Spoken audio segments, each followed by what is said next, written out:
देखिए 15 साल में क्या 50 साल का रोग दूर हो सकता है क्या?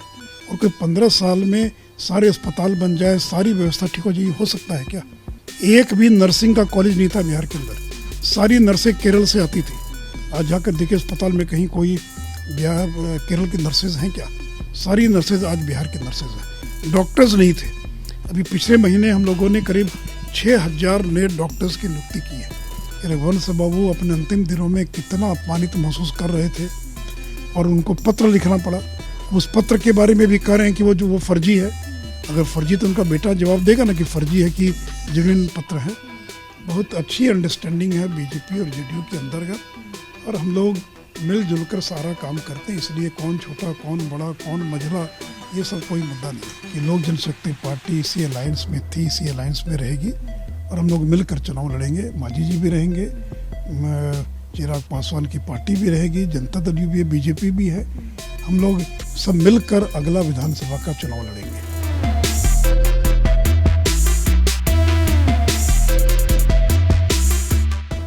आपके 15 साल में जो पुराने अस्पताल खुले हुए हैं उनकी हालत सही नहीं है। जैसे मैं दरभंगा मेडिकल कॉलेज की बात कर लूँ, उसकी हालत सबसे जर्जर है। हमने कई बार रिपोर्ट्स दिखाई है। मैं सहरसा सदर अस्पताल की बात करूँगी, बैट्स, चमगादड़ जो है वो सीलिंग पर लटक रहे होते। तो स्वास्थ्य व्यवस्था जो है, मैंने इसीलिए इस सवाल को दोबारा दोहराया है, स्वास्थ्य व्यवस्था को अभी भी ठीक करने में वक्त लगेगा। तो ये 15 साल जो आपका रहा है, जो एनडीए का रहा है, उसमें स्वास्थ्य व्यवस्था को सही करने के लिए क्या कुछ किया गया? देखिए 15 साल में क्या 50 साल का रोग दूर हो सकता है क्या? इस तो मैंने आपसे तो यही तो कहा मैंने आपसे।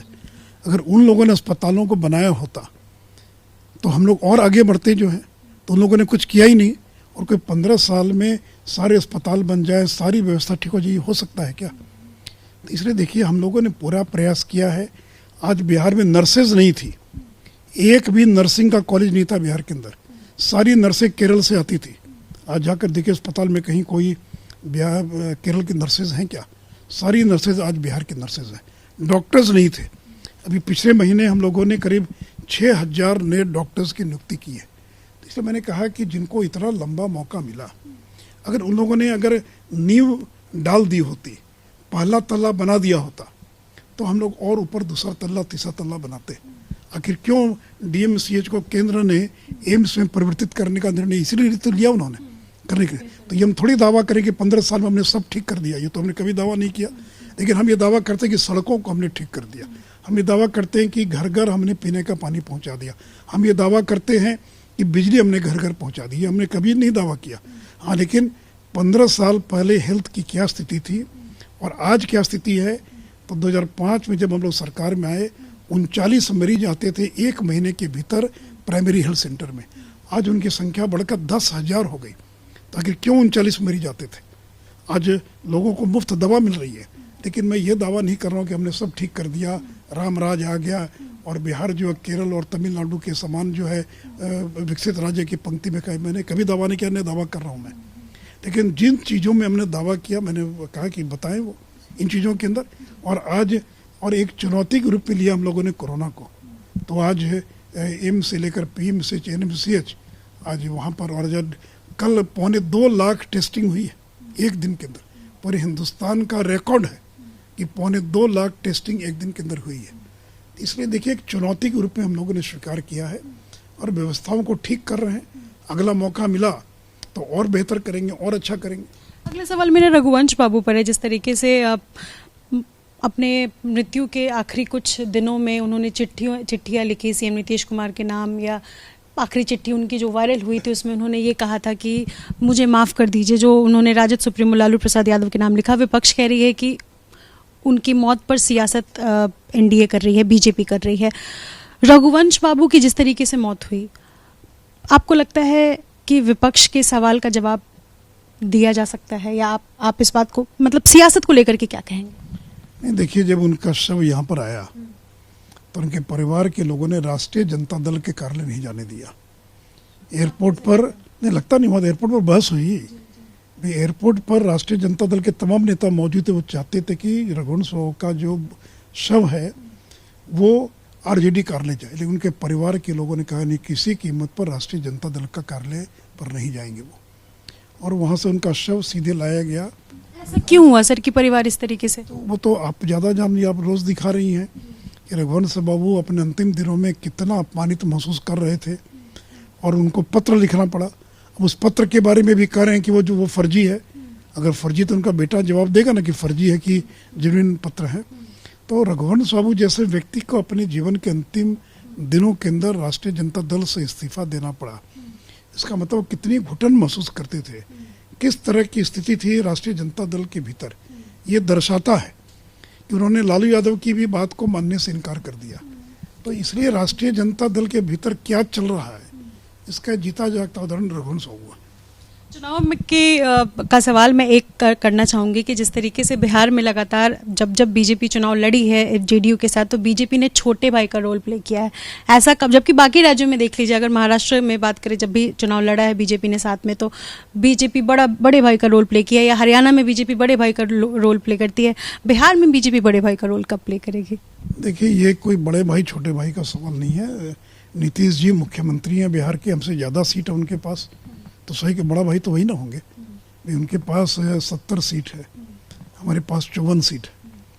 और केंद्र ने ये निर्णय लिया है कि पहले भी वो मुख्यमंत्री थे बिहार के, अलायंस के वो मुख्यमंत्री के उम्मीदवार हैं, और कल अलायंस जीतेगा तो वो फिर बिहार के मुख्यमंत्री बनेंगे। तो इसलिए छोटा भाई बड़ा भाई वगैरह कोई विषय नहीं। हमसे उम्र में भी 2 साल बड़े हैं वो, उस महीने भी हमसे बड़े हैं वो, सीटों की संख्या भी उनकी हमसे ज़्यादा है। तो इसलिए यह विषय नहीं है। बहुत अच्छी अंडरस्टैंडिंग है बीजेपी और जेडीयू के अंतर्गत, और हम लोग मिलजुल कर सारा काम करते हैं। इसलिए कौन छोटा कौन बड़ा कौन मझला, ये सब कोई मुद्दा नहीं। एक कदम आगे आप क्यों नहीं बढ़ना चाहते सर? क्यों नहीं सुशील मोदी जो है उनको प्रोजेक्ट किया जाए सीएम पद के लिए? क्या कहेंगे? ये आप निर्णय करेंगे कि पार्टी निर्णय करेगी? ये कोई मीडिया थोड़ी निर्णय करेगा कि किसको आगे बढ़ना। ये तो पार्टी ने सारी चीज़ों को परख कर बाकी करके, भाई मुख्यमंत्री नीतीश कुमार हैं तो दूसरा कैसे आगे जा सकता है? भाई मुख्यमंत्री तो वही रहेंगे ना। और नीतीश कुमार कोई वो निर्वाचित मुख्यमंत्री है। एक होता है किसी पार्टी को बहुमत मिला, और बहुमत मिलने के बाद पार्टी मुख्यमंत्री का चयन करती है। तो नीतीश कुमार चयनित मुख्यमंत्री नहीं है। उनके चेहरे को आगे रखकर लगातार पार्टी चुनाव लड़ती रही है। और आज तो आरजेडी का जो चेहरा था हम लोग के साथ आ गया। यानी 2015 के अंदर यूपीए का चेहरा थे नीतीश कुमार, और एक बड़ी पार्टी थे, राजद के बाद जनता दल यू थी।